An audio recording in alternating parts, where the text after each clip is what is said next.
মুসা নবী পয়গম্বর বলেন দেখলাম হযরত খিজির ভাই আগে আগে যায়, আমি পিছন পিছন যাই, আমরা দুজনাই গ্রামের ভিতরে অনেকটা দূর হেঁটে যাওয়ার পরে একটা চৌরাস্তার মোড় পড়লাম। ওই চৌরাস্তার মোড়ে দেখলাম একটা মোটা গাছ রয়েছে, আর ওই গাছের ছায়ার তলে 10 থেকে 12টা বাপজি, 4 থেকে 6 বছরের বয়স তাদের। ওই ছোট ছোট বাচ্চা ছেলেরা গাছের ছায়ার তলাতে খেলা করছিল। হযরত খিজির বলে ভাই মুসা, এই বাচ্চা ছেলেদের খেলাগুলো আমরা 3 জনায় দাঁড়িয়ে দাঁড়িয়ে একটু দেখব। মুসা নবী পয়গম্বর আলাইহিস সালাম বললেন আমরা দেখতে লাগলাম। গার্জেন বিহীন ছেলেরা, ওই বাচ্চা ছেলেদের কারো গার্জেন ওই জায়গায় ছিল না, সবাই খেলা করেছিল। হঠাৎ করে দেখলাম খিজির ভাইকে খেলা দেখতে দেখতে দেখতে দেখতে দেখতে বাবা একটা 4 বছরের বাচ্চা ছেলের কাছে গিয়ে দৌড়ে গিয়ে বাচ্চা ছেলেটাকে ধরে ফেলল। ধরার পর এখানে মুফাসসিরে কেরাম বাপজি 2 রকমের বাপজি রাবিতে বয়ান করেছে। একজন রাবি বলেছে যে মুসা আলাইহিস সালাম বলেন দেখলাম ওই খিজির ভাই বাচ্চা ছেলেটাকে বাপজি মাটিতে ধরে শুয়ে দিল। বাচ্চা ছেলেটাকে শুয়ে দিয়েও ওই বাচ্চা ছেলেটার 2টো পায়ের মধ্যে একটা পাকে বাপজি পা দিয়ে চেপে ধরল, দ্বিতীয় আর একটা পাকে ওই খিজির ভাই ধরে টান মেরে বাবা মুরগে ফাড়া করে ফড়ফাড় করে ওই 4 বছরের বাচ্চাটাকে ফেড়ে ফেলল। ফাল্ডার বাজবে বাচ্চাটা, একবার মারা গেল। আরেকজন রাবি বলেছেন না না, যেই গাছের ছায়ার তলে বাপজি খেলাধুলা করেছিল বাচ্চা ছেলেগুলো, খিজির ভাই ওই ছোট্ট 4 বছরের বাচ্চাটা পা দোকানা ধরে বাবা গাছের বডিতে এত জোরে বাপজি আপনার বাড়ি মারল, মনে হলো মাথাটা বাপজি ফেটে মগজগুলো সব বেড়ে চলে গেল। এক কথায় হয় বাড়ি মেরে মারো কিংবা টান মেরে ফেড়ে ফেললো, বাচ্চাটাকে একেবারে শেষ করে দিল। মুসা নবী পয়গম্বর আলাইহিস সালাম আর দাঁড়িয়ে সহ্য করতে পারলেন না, ডাক দিয়ে বলল রে খিজির ভাই শুনে নাও, তুমি নৌকা ভাঙলে আর জানতে পারলাম না কেন ভাঙলেও, আবার তুমি নিষ্পাপ মাসুম বাচ্চা ছেলে কোনো অন্যায় করে নাই, এই বাচ্চা ছেলেটাকে কেন তুমি আছাড় মেরে মেরে ফেললে, এর কারণটা তুমি আমাকে বলো। হযরতে খিজির বলে মুসা ভাই এই বাচ্চাটাকে কেন মেরেছে তুমি জানতে পারো না? বলে নাও শুনে নাও, ওই নৌকা কেন ভেঙেছে তুমি জানো না? বলে নাও। বলে মুসা রে, আমি 2টোর কারণ যদি তোমার সামনে বয়ান করে বলে দিই তাহলে তুমি হাজারো কান্নার সামনে দিকে নিয়ে যাব না। ওই একই কথা বলছে। মুসা নবী বলেন ভাই এইবারও বলবেন না? বলে না। মুসা নবী চিন্তা করছেন, 2টা কাজ করলো কিছুই বুঝতে পারলাম না। আবার ডাক দিয়ে বলতে লাগলেন হুজুর দোয়া করে দেবার একটু বলি। হযরতে মুসা নবী পয়গম্বর আলাইহিস সালাম সঙ্গে সঙ্গে বাপজি বললেন ভাই এবারকার মতো আর বলতে হবে না। মুসা নবীকে বললেন ভাই কবার ভুল করে, তুমি কথা দিয়ে কথা রাখতে পারছো না। বলে হুজুর এবারকার মতো সামনে নিয়ে চলে। বলে না, আমরা দেখেছি মানুষ ভুল করলে 3 বার তাকে সুযোগ দেওয়া হয়, লাস্টে বলে ভাই এবারই শেষ সুযোগ। বলে হুজুর 3 বার এবার দিত, এবার তো দিচ্ছে। মুসা নবী বলে এই খিজির ভাই আর একবার সুযোগ দেন, আর বলবো না। বলে দেখো, বলে হ্যাঁ। এরা 3 জনের বাপজি ওই গ্রাম থেকে এবার আবার হাঁটতে শুরু করলো। মুসা আলাইহিস সালাম বললেন ভাই খিজির ভাই আমার এই বন্ধু ইউসা বিন নুনকে ভোগ লেগেছে। বাপজি আমরা আর উঠাউঠি করবো না বাপ, আর একটু বসি, রাত্রি 2টো পার হতে চলেছে, বলো অনেক রাত্রি, আমরা একটু বসে যাই ইনশাল্লাহ, আর কিছুক্ষণ আলোচনা করি, ইনশাল্লাহ দোয়া হবে, আখিরি দোয়া নিয়ে আমরা সকলে বাড়ি যাব। আর খাস করে জালসার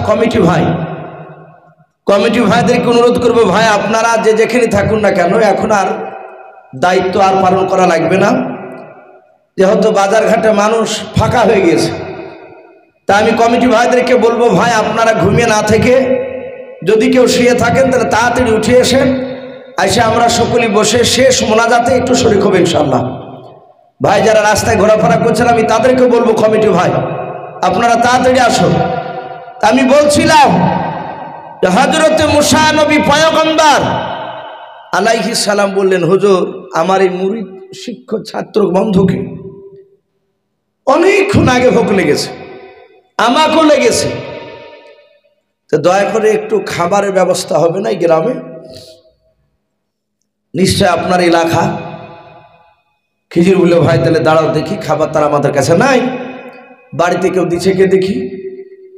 খিজির ভাই প্রতিটা বাড়ির দরজাতে সালাম দেয় আর খাবার চায়।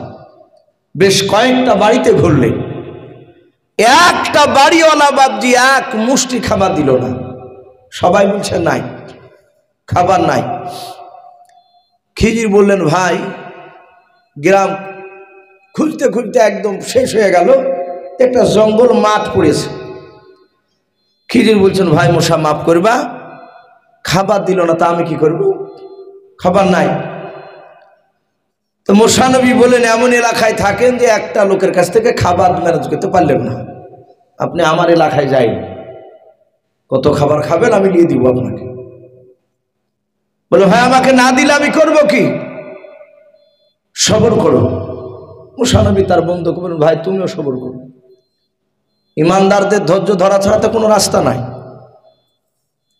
হযরতে মুসা নবী পয়গম্বর আলাইহিস সালাম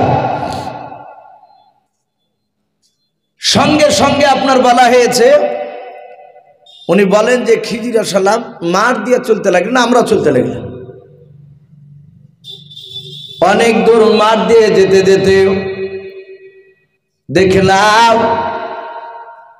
হযরতে খিজির ভাই বাপটি জঙ্গলের কাছে গিয়ে রাস্তার ধারে বাপজি দাঁড়িয়ে গেলেন।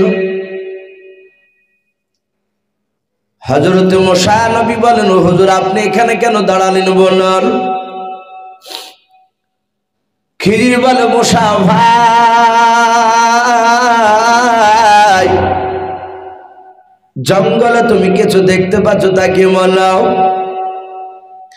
হযরত মুসা নবী বলেন, আমি জঙ্গলের ভিতরে তাকে দেখলাম, একটা ঘর দেখতে পাওয়া যাচ্ছে। বলে, মুসা ভাই ওই ঘরটা তাড়াতাড়ি বলো বিরান ঘর না মানুষ বাস করা ঘর? মুসা নবী বলেন, ঘরটা দেখলাম জঙ্গল বেঁধে গিয়েছে,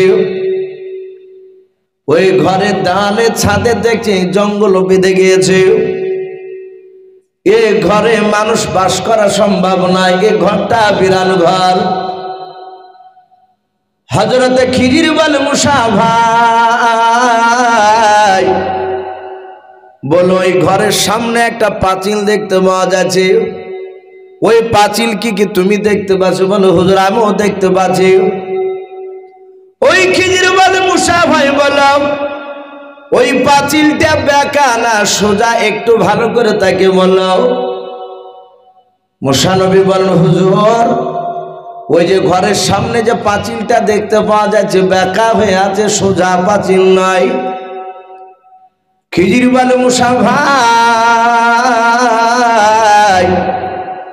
আমরা তিনজনা 1 ঘন্টা ধরে যদি আমরা মেহনত করি, ওই পাঁচিলের কাছে গিয়ে যদি কাজ করি, পাঁচিলের কাছে 1 ঘন্টা মতো মেহনত করলে বেঁকা পাঁচিলটা সোজা হয়ে যাবে। ওরে মুসা চলো আমরা তিনজনাই পরিশ্রম করে বেঁকা পাঁচিলটাকে সোজা করে দিই। মুসা নবী বলছেন, এর ওষুধ আছে? গোটা গ্রাম ঘুরে এক মুষ্টি খাবার দিল না এই দেশের লোক, আর এই জঙ্গলে ভূত বাস করা ঘরের পাঁচিলকে বলছে চলো সোজা করে কি। মুসা নবী বললেন ভাই এরা তো খাবার দিল না, ও অযথা কেন আপনি পাঁচিল সোজা করতে যাবে? খিজির বলে মুসা তুমি আমার ছাত্র না, তোমার তো আমার কাছে ইলম শিখতে এসেছো, আমি এখন যা বলবো তাই তোমাদেরকে হুকুম মানা লাগবে। মুসা নবী বললেন তা কথাটা খারাপ বলেনি, ঠিকই বলেছে, এখন আপনি যা বলবেন তাই তো শুনতে বাধ্য আমরা। মুসা আলাইহিস সালাম ইউসুফ বিন নুন এরা দুজনায় খিজির সহ তিনজনাতে কাদা টাদাকে সাইনে শুনিয়ে বাপজি ওই বেকা পাঁচিলটাকে সোজা করলেন। সোজা করার পরে খিজির বলছেন ভাই চলো। আর যাহাতে পাঁচিল সোজা হয়ে গেছে মুসা নবী অমনি ঘুরিয়ে খিজিরের ডান হাতকে ধরে বলছে হুজুর আর পাপ তুলবেন না ওদিকে। বলে কেন ভাই? বলে সোজা হয়ে তিনটা কাজ করেছেন, তিনটা কাজের ব্যাখ্যা করে। এই যে বেকা পাঁচিল আপনি সোজা করে নিলে ওই বাচ্চা ছেলেকে আছাড় মেরে মেরে ফেলাচ্ছে, নতুন নৌকা মাঝিটা সাদা সিধে ভালো লোক ভাড়া নিল না, আর ওই লোকটার কুড়ো নিয়ে আপনি ওই নৌকার এক বিট মতো তক্তা কেটে দিয়েছে।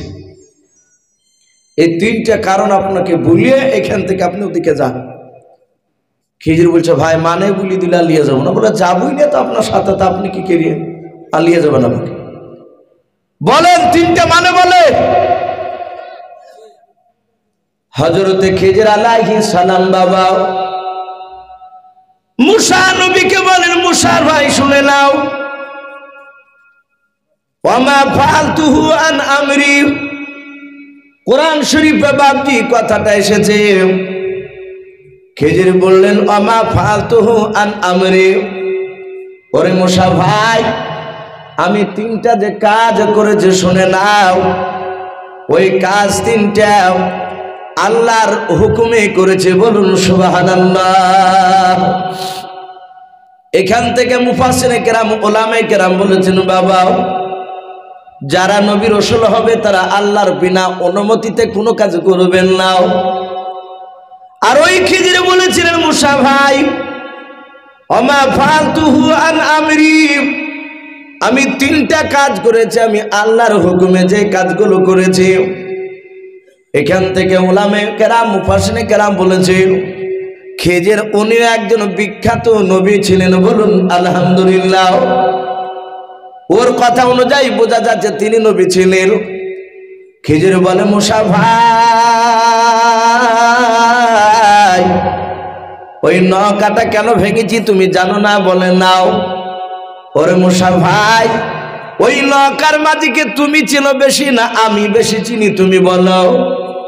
মুসা নবী বললেন খিজির ভাই যেহেতু আপনার কথা শুনে নৌকা ওই পার থেকে এই পারে নিয়ে আসলো, নৌকার মাঝির কাছে ভাড়া দিতে বললেন কিন্তু ভাড়া নিল নাও। আমার চেয়ে আপনার সাথে বন্ধুত্ব আছে, পরিচয় আছে। খিজির বলে ভাই মুসা তাহলে তুমি জানো না? বলে নাও। ওরে মুসা ওই নৌকার মাঝি অত্যন্ত গরিব মানুষ, বলে হ্যাঁ তার জীবিকা নির্বাহ হয় ওই নৌকার উপরে। ওরে মুসা ওই নৌকাটা নতুন নৌকা নদীতে ফেলেছে আজকে, এটা আমি ভালো জানি। নৌকাটা নিখুঁত নৌকা এটাও আমি জানি, কিন্তু মুসা তুমি জানো না ওই নৌকা আমাদেরকে পার করে যেই দেশে যাচ্ছে ভাড়া মারতে, বলে হ্যাঁ ওই দেশে আজকে 15 দিন আগে একটা নতুন বাদশা হয়েছে। ওই বাদশা এত বড় বেয়াদব, এত বড় বেয়াদব, অন্য দেশের নৌকা যদি ওর দেশে এরিয়াতে যদি চলে যায় জোর করে নৌকাটা ওই মালিকের কাছ থেকে কেড়ে নেয়, নৌকার মাঝির কাছ থেকে নৌকা কেড়ে নিয়ে নৌকাটা দেখবে খুঁত না নিখুঁত নৌকা। ওরে মুসা ভাই ওই বাদশা বেয়াদব হলে তার একটা গুণ রয়েছে, বলে কে গুণ? নৌকা যদি সোনা দিয়ে যদি তৈরি করা হয় আর নৌকাটা যদি একটু খুঁত হয়ে যায় ওই বাদশা আর কখনো নৌকাটাকে নিবে না, মাঝিকে ফেরত দিয়ে দেবে। ওরে মুসা এই নৌকাটা যখন লোকটার কাছ থেকে যখন কেড়ে নেবে আর পাবে না। কারণ নৌকাতে কোনো দাগ দোগালে খুঁতো নাই। ওরে মোসাব, আমি নৌকার ওপরে একটু আমি এক বিদ মতো তক্তা কেটে দিয়েছি। নৌকা যখন চিরুনি তল্লাশি চালিয়ে দেখবে খুঁত আছে কিনাও, দেখবে এক বিদ মতো নৌকার তক্তা ভাঙা আছে। এ তো নিখুঁত নৌকা নাই, খুঁত হয়ে আছে। আর ওই বাদশাহ নৌকার মাঝির কাছ থেকে আর নৌকা কেড়ে নেবে না। বলুন সুবহানাল্লাহ। এই মুসা বলল, আমি কাজটা ভালো করেছি না খারাপ করেছি বলো। মুসা নবী বলেন, হুজুর আপনি কাজটা বড্ড ভালো করেছেন। বলে মুসা, তাহলে নৌকাটা আমি খারাপ করি নাই, ভালো করেছি। বলে হ্যাঁ। ওরে মুসা বলো, তুমি তো জানতে পারো নাই ওই মাসুম বাচ্চা 4 বছরের বাচ্চাটাকে গাছে আছাড় মেরে কেন মেরে ফেললাও? তোমার প্রশ্ন জাগিছে? বলে হ্যাঁ। ডাক দিয়ে বলেন, মুসা ওটা আমি আল্লাহর হুকুমে আমি মেরেছি। বলে কেন মারলেন? কেন আল্লাহ আপনাকে হুকুম দিয়েছেন বলুন। ডাক দিয়ে বলে, মুসা শুনে নাও, ওই বাচ্চা ছেলেটা তার বাপ মা হচ্ছে ইমানদার আল্লাহওয়ালা। ওরে মুসা, আল্লাহ আমাকে জানিয়ে দিয়েছে ওই ছেলেটা 12 বছর পার হয়ে গেলে ছেলেটা একটা বড় ধরনের কাফের হবে, কাফের পরিণত হবে। ওই ছেলেটা বিয়ে করবে, তার ঔরসজাত সন্তান 1 না 2 না 40টা হবে বেটাও। এই মুসা, ওই 40টা বেটা সবাই তারা কাফের হবে। ওই ছেলেটার বংশ যত বড় হবে তত বড় কাফের দল হবে। কাফের দল হওয়ার পর ওর আব্বা মার উপর অত্যাচার করবে, ভালো ভালো ইমানদার লোকের উপর অত্যাচার করবে ওই কাফেররাও। কিন্তু মুসা 12 বছরের আগে যদি বাচ্চাটাকে যদি মেরে দেওয়া যায়, ওই বাচ্চাটা কাফের হতে পারবে না, কিন্তু ছেলেটা নিষ্পাপ হয়ে মারা যাবে। ছেলেটা জাহান্নামে যাবে না, জান্নাতেও চলে যাবে। বলুন সুবহানাল্লাহ। ওগো মুসা 12 বছর আগে বাচ্চাটাকে মেরে দিয়েছে, তাহলে বড় ধরনের কাফের দল থেকে বেঁচে গেল, ইমানদার মানুষরা। আর শুনে নাও, আর যদি না মারতাম তাহলে ছেলেটা তো জাহান্নামে যেত, কিন্তু জাহান্নাম থেকে তো বেঁচে গেল সে, ভালো করেনি। মুসা নবী বলেন, কাজ তো খারাপ করেনি, ঠিকই করেছে। হুজুর তাহলে ওই ঘরটার পাঁচিল কেন সোজা করলেন? ওখানে তো মানুষ বাস করে না। ডাক দিয়ে বলেছিল, মুসা ওই পাঁচিলের তলে কি আছে তুমি জানো? বলে না। ডাক দিয়ে বলেছিল, মুসা ওই পাঁচিলের তলে একটা সোনার লগ্নে আছে। বলুন আলহামদুলিল্লাহ। ওরে মুসা, ওই বাড়িওয়ালার 2টো বাচ্চা ছেলেকে রেখে বাড়িওয়ালারা তারা স্বামী স্ত্রীতে মারা যায়। ওই বাড়িওয়ালারা দিনদার আল্লাহওয়ালা ছিল, পরেজগার ছিল, সলেহন ব্যক্তি ছিল। ওই বাচ্চার বাপ মা মৃত্যুর আগে কিছু সোনার টাকা পয়সাও একটা লগ্নাতে ভরে ওই পাঁচিলের তলে পুঁতে রেখেছিল তার 2 সন্তানের জন্য। ওরে মুসা, ওই বাচ্চা ছেলে 2টো জানে না যে পাঁচিলের তলে সোনার লগ্নে ভরা আছে। মুসা শুনে নাও, ওই বাচ্চা ছেলে 2টো তার বাপ মা মরার পর ওই বাড়ি থেকে অনেক দূরে তারা চলে গিয়েছে। অমুক গ্রামের বাচ্চা 2টো একটা বাড়িতে লালিত পালিত হচ্ছে। এই মুসা, এই পাঁচিলটা যদি আমরা সোজা না করতাম, হয়তো 10 বছর পর পাঁচিলটা ভেঙে পড়ে যেত। আর ভেঙে পড়ে গেলে ওই টাকার লগ্নাটা দেখতে পাওয়া যেত। চলতি মানুষেরাও ওদিকে তাকানোর পর আর টাকার লগ্নে থুয়ে যেত না, তারা উঠে নিয়ে চলে যেত। ওরে মুসা, আমরা 3 জনায় 1 ঘন্টা মতো পাঁচিলটা সোজা করে দিয়েছে। শুনে নাও, এই পাঁচিল 10 বছর কেন 50 বছরও পাঁচিলটার পড়বে না। বলে নাও মুসা, ওরা আস্তে আস্তে 2 ভাই যখন বড় হয়ে যাবে, ওরা বাপের ভিটাতে তারা আসার পর 2 ভাই ঘর ভেঙে বাড়ি করতে যাবে। যখনই পুরানো ঘর ভেঙে বাড়ি করতে যাবে, ওই পাঁচিল ভাঙতে যাবে আর পাঁচিলের ভিতর থেকে সোনার টাকাটা পেয়ে যাবে, ওদের দুই ভাইয়ের উপকার আসবে। বলুন আলহামদুলিল্লাহ। মশা খারাপ করেছি? বলো হুজুর না, আপনি ভালোই করেছেন। কিতাব এসেছে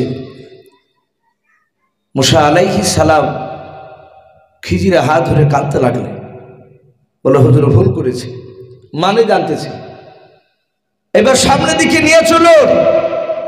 খিজির বললে না ভাই, আমি কথা দিয়েছি, মানে বলে দিলে আর সামনের দিকে নিয়ে যাব না, এখান থেকে ঘুরিয়ে এবার বাড়ি চলো। আপনার আমার রাসূল সাল্লাল্লাহু তাআলা আলাইহি ওয়াসাল্লাম উনি সাহাবাদের সামনে মুসা নবীর ঘটনা আলোচনা করতে গিয়ে নবী বলতেন, হায় আফসোস, হায় আফসোস, আমার ভাই মুসা যদি মানে জানতে না চাইতো, আরো হয়তো সামনের দিকে যেত, এইরকম আরো হয়তো নতুন নতুন কয়েকটা আরো কিছু ঘটনা হয়তো ঘটতো। শেষের বেলায় মানে জানলে তো উনি বলতেনই। মুসা নবী না জিজ্ঞাসা করলে আরো কিছু অজানা জিনিস আমরা জানতে পারতাম। ভাই মুসা আলাইহিস সালাম বললেন, হুজুর আর নিয়ে যাবেন না? বলে না। এরা ঘুরে এসে নদীর ধারে আসলেন। খিজির বললেন, ভাই মুসা তাকে দেখুন, ওই দেখেন একটা পাখি ওপর থেকে উড়ে এসে নদীতে আসছে।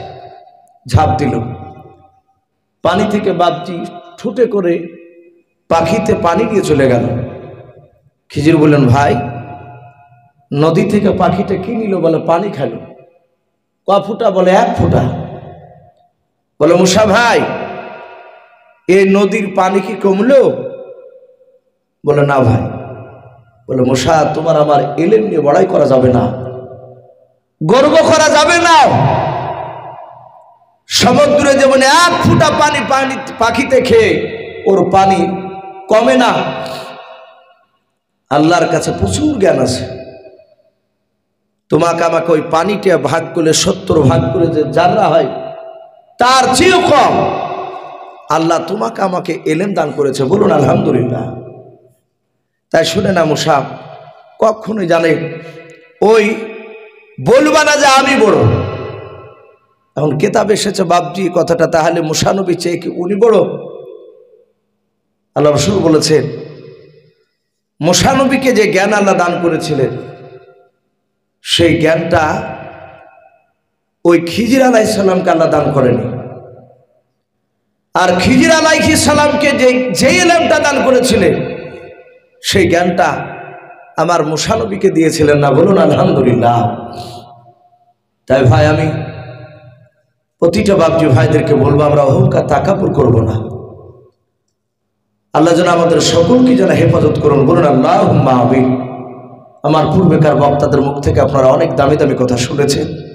ভাই আমরা হয়তো সারা রাত্রি জালসা অনেক জায়গাতে করি, মুসলিমে কয়েকজন লোক বসে থাকে, তারা হয়তো ভাবে যে কখন দোয়া করবে, কখন দোয়া করবে। কিন্তু এই রাত্রিটা ভাবছে আল্লাহ রাব্বুল আলামিন আমাদেরকে ঘুমের জন্য আল্লাহ দান করেছে। রাত্রিটা একটা বড় নিয়ামত। আমাদের হাতে দেশে প্রথা হয়ে গিয়েছে, অনেক জায়গাতে আছে দিনের বেলা জালসা হয়, কিন্তু আমাদের দিকে প্রথা নেই। আলহামদুলিল্লাহ আপনাদের দোয়ায় আমি যে মাদ্রাসা পড়াই, ধনাইপুর উহার পড়াই,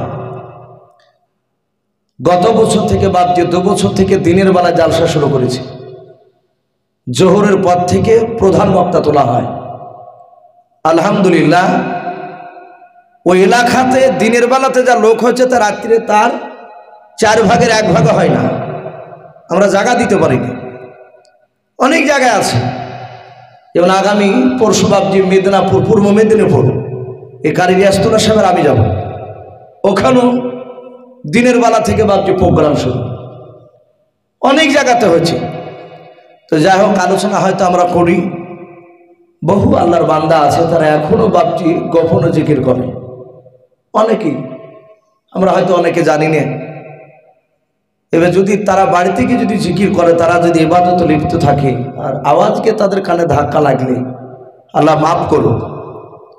আল্লাহ যেন কিয়ামতের ময়দানে যেন আমাদেরকে এই প্রশ্ন যেন না করে। বলুন আল্লাহুম্মা আমিন। তার ব্যাঘাত ঘটলে আমাদের কত হিসাব লাগবে। তো যাই হোক, আমি প্রতিটা বাপজি ভাইদেরকে বলবো, পর্দার আড়ালের মা বোনদেরকে, আমরা সকলেই 5 ওয়াক্ত নামাজ পড়বো, বলুন ইনশাআল্লাহ। 5 ওয়াক্ত নামাজ বাপজি বক্তব্য যাই করি না কেন, সারমর্ম হচ্ছে নামাজ পড়া।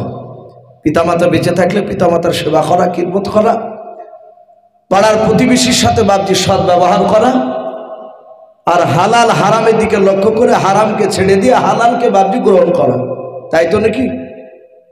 মদ যদি খান, মদকে বাপজি ছেড়ে দিতে হবে। আমরা বিড়ি নিশা জাতীয় জিনিস বাপজি আমরা ইনশাল্লাহ ছেড়ে দেওয়ার চেষ্টা করব। এখন মানুষ আমরা অনেকই নিশাতে লিপ্ত হয়ে যাচ্ছে, আল্লাহ আমাদেরকে হেফাজত করুন। খাস করে বলবো ভাই, মদ খুব মারাত্মক জিনিস।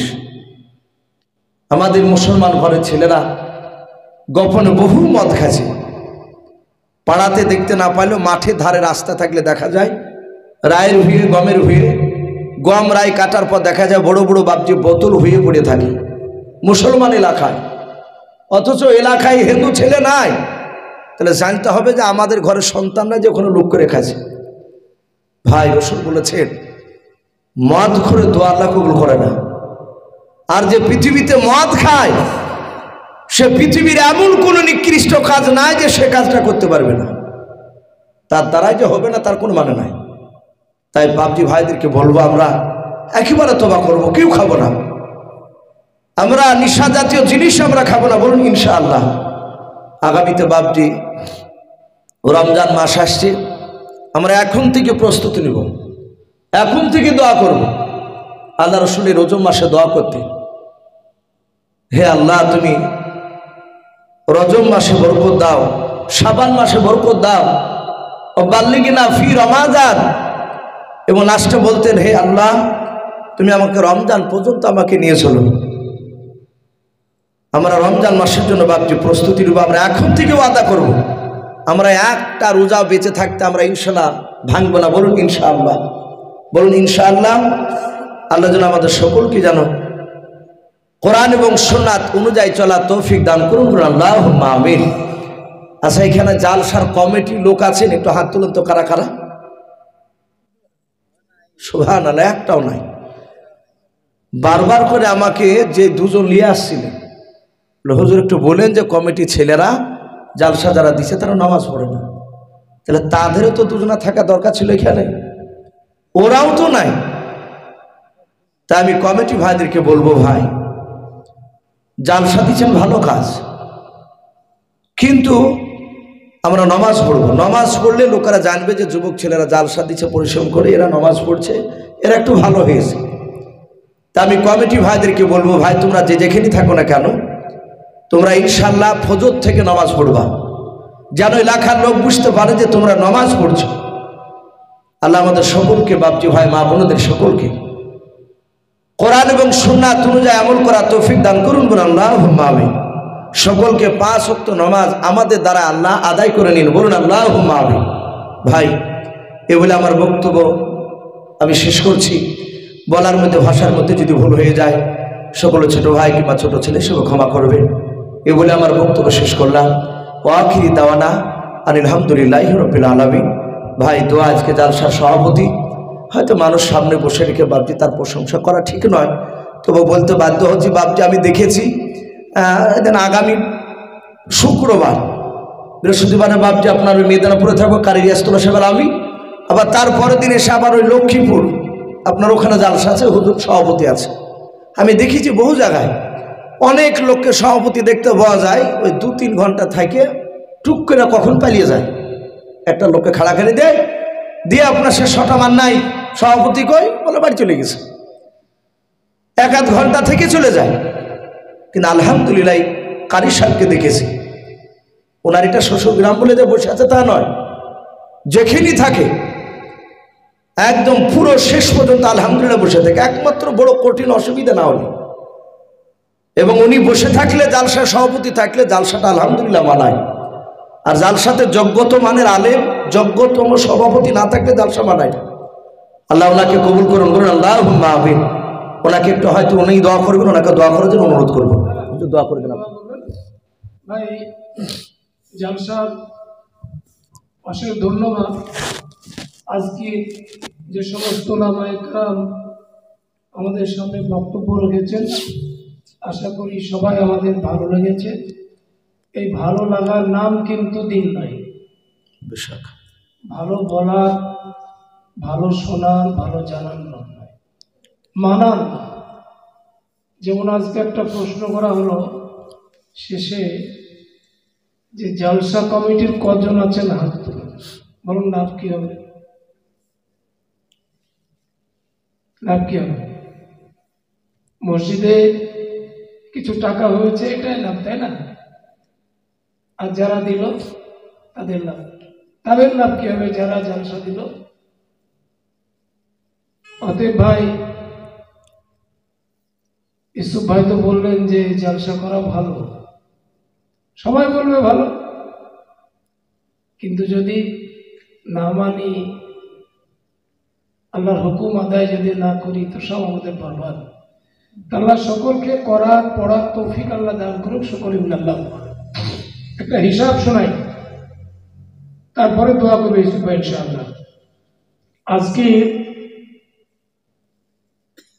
কালী রিয়াজতুল্লাহ সাহেব যে সমস্ত আদায় করেছেন, নগদ 48,540 টাকা।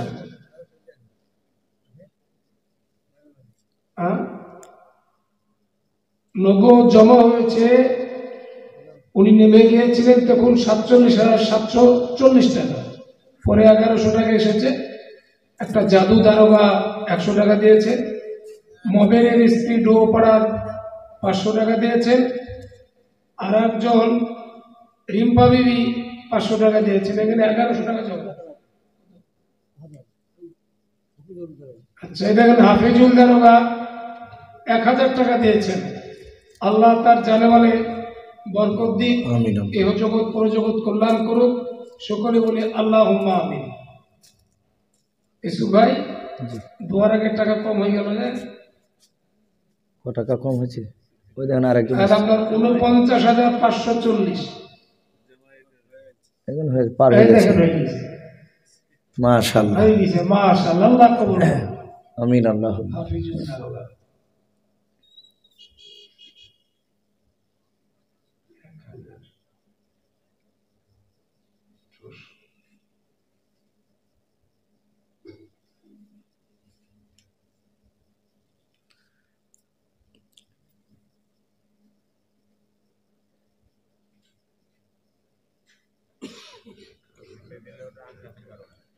$50,140 ভাই, 50,140 টাকা নগদ কালেকশন জমা হয়েছে স্টেজে। বাকি জালসা কমিটি কি করেছে না করেছে সেটা জালসা কমিটির কাছে হিসাব নিকাশ আছে। আজকে ডাইসে যেটা আদায়, আর যে সমস্ত ভাইরা ওয়াদা করেছেন 62,000 টাকা ওয়াদা, 62,000 টাকা ওয়াদা, আর সিমেন্ট ওয়াদা হয়েছে 20 ব্যাগ। আল্লাহ সকলের ওয়াদা, সকলের দান কবুল করুক, সকলে বলি আল্লাহুম্মা আমিন। হাত তুলে আল্লাহুম্মা আমিন। আলহামদুলিল্লাহি রাব্বিল আলামিন ওয়াল আকিবাতু লিল মুত্তাকিন والصلاة والسلام على رسوله الأمين والصلاة والسلام على سيد المرسلين ربنا ظلمنا أنفسنا وإن لم تغفر لنا وترحمنا لنكونن من الخاسرين ربنا لا تزغ قلوبنا بعد إذ هديتنا وهب لنا من لدنك رحمة إنك أنت الوهاب আয় আল্লাহ, গভীর রাত্রিবেলায় মওলা তোমার সেই দরবারে হাত উঠিয়েছি। মওলা করিম, জানি না তোমার দরবারে মওলা আজকে পবিত্র জালসার মাহফিল কবুল হয়েছে কিনা। আয় আল্লাহ, দয়া মেহেরবান করে তুমি আমাদের সকলের মওলা সগীরা কবিরা জানা অজানা জাহিরি বাতিনি যাবতীয় গুনাহ করে ফেলেছি। আয় আল্লাহ, তুমি আমাদের সকলের জীবনের যাবতীয় গুনাহগুলো তুমি